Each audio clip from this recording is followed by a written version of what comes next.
नमस्कार। जागरूक उपभोक्ता सुरक्षित उपभोक्ता चेतना रेडियो के इस कार्यक्रम में उपभोक्ता संरक्षण समिति संघरिया की ओर से आप समस्त श्रोताओं का हार्दिक स्वागत। हम बात कर रहे हैं साइबर क्राइम, उसकी विधाएं और आपकी सतर्कता की। इस कड़ी में हम 4 कड़ियां आपके सामने दे चुके हैं। यह 5वीं कड़ी है। 5वीं कड़ी में हम बात कर रहे हैं इंटरनेट बैंकिंग और उसके संबंध में आपकी सतर्कता की। सूचना एवं प्रौद्योगिकी के युग में डिजिटल ट्रांजैक्शन के प्रोत्साहन के साथ अधिकांश बैंक उपभोक्ता इस बात का प्रयास कर रहे हैं कि अधिक से अधिक वित्तीय सहव्यवहार इंटरनेट बैंकिंग के माध्यम से हो। लेकिन आप पर साइबर अपराधी की भी नजर है। वह किस तरह से है? बहुत सामान्य सी बात है। अक्सर हम अपने बैंक की साइट को खोलने के लिए या किसी भी साइट को खोलने के लिए गूगल पर सर्च करते हैं। गूगल पर उस बैंक का नाम, उदाहरण के लिए Punjab national PNB bank internet banking हम टाइप कर देते हैं। आप देखेंगे कि गूगल इंजन या कोई भी दूसरा सर्च इंजन उसके साथ आपको बहुत सी साइट्स का विकल्प दे देता है, जिनमें बहुत सी साइट आपको पंजाब नेशनल बैंक की ही साइट लगेंगी।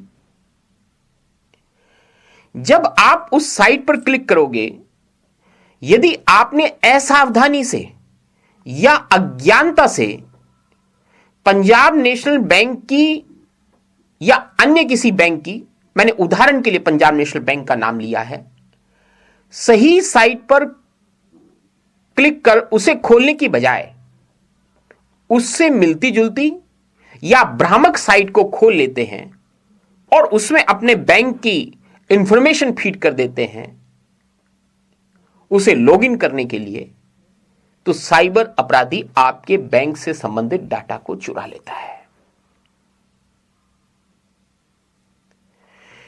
ठीक इसी तरह से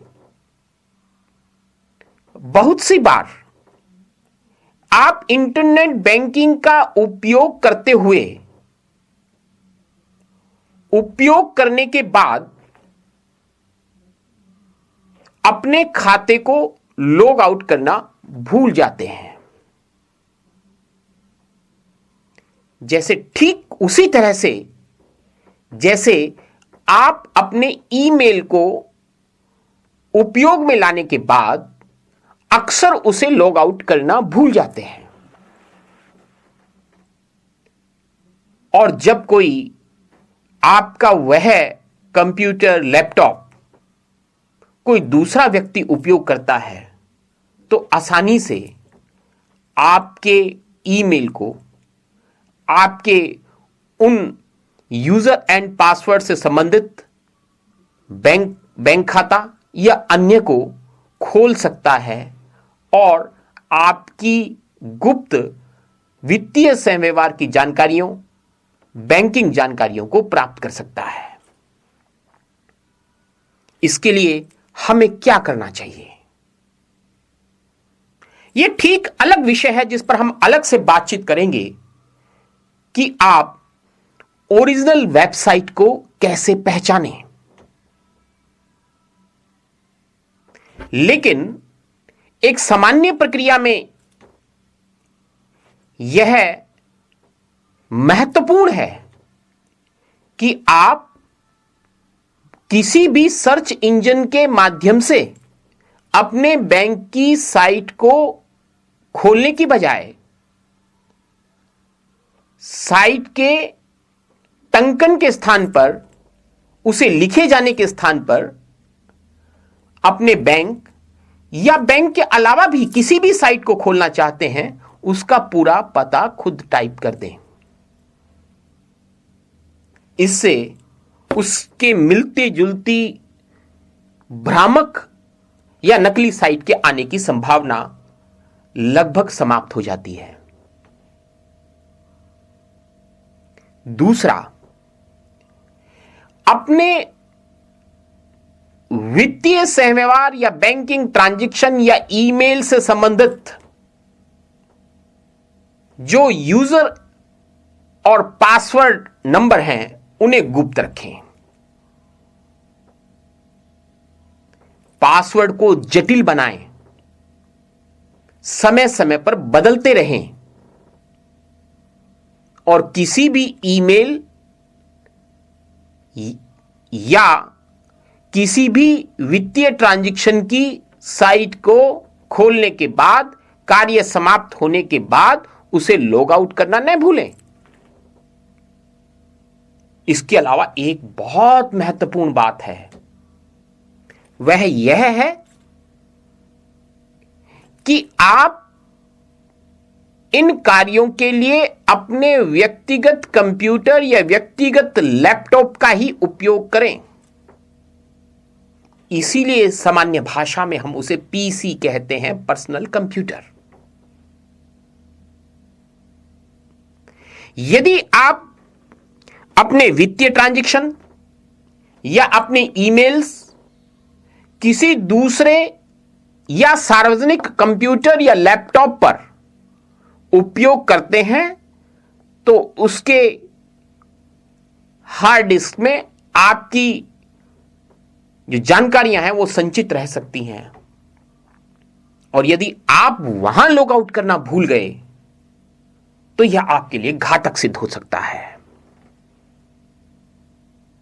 ठीक इसी तरह से इसी से जुड़ा हुआ एक प्रश्न और है, आपकी सतर्कता से। साइबर अपराध से बचने के लिए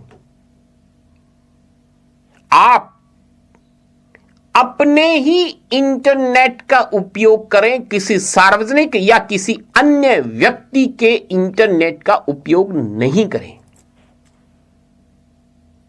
यदि आप किसी अनजान, सार्वजनिक या किसी अन्य व्यक्ति का इंटरनेट, क्योंकि आजकल वाईफाई इंटरनेट उपलब्ध है, उसे खुला पाकर यदि उसका उपयोग करते हैं तो आपकी महत्वपूर्ण जानकारियां साइबर अपराधी द्वारा चुराए जाने की संभावना रहती है, और वह उनका उपयोग कर आपको वित्तीय क्षति पहुंचा सकता है, आपके मान, आपके सम्मान को क्षति पहुंचा सकता है। यह भी एक अलग विषय है जिस पर हम अलग से बात करेंगे कि क्या आप किसी दूसरे व्यक्ति के इंटरनेट का उपयोग कर सकते हैं।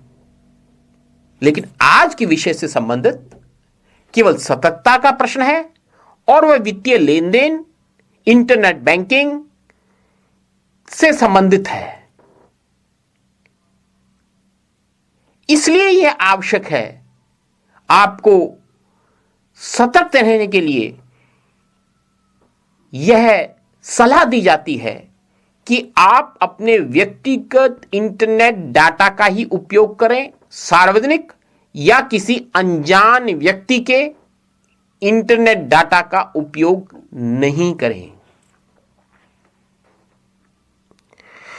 सूचना एवं प्रौद्योगिकी के अंदर केवल वित्तीय हानि का ही प्रश्न अंतर्वलित नहीं है, सम्मिलित नहीं है, बल्कि यह आपकी निजता अर्थात प्राइवेसी से भी संबंधित विषय है। सूचना एवं प्रौद्योगिकी के उपयोग के लिए आपको अपने स्मार्टफोन की भांति ही स्मार्ट होने की आवश्यकता है, और इसके लिए आपको जागरूक होना होगा। इसीलिए उपभोक्ता संरक्षण समिति संग्रह की ओर से चेतना रेडियो 90.4 एफएम के लिए उपभोक्ता जागरूकता कार्यक्रमों का शीर्षक ही जागरूक उपभोक्ता सुरक्षित उपभोक्ता है। आशा करता हूं कि यह कार्यक्रम आपके लिए उपयोगी सिद्ध हो रहे होंगे और इसी उपयोगिता के दृष्टिगत रखते हुए आप इन कार्यक्रमों से और चेतना रेडियो से जुड़े रहेंगे। धन्यवाद।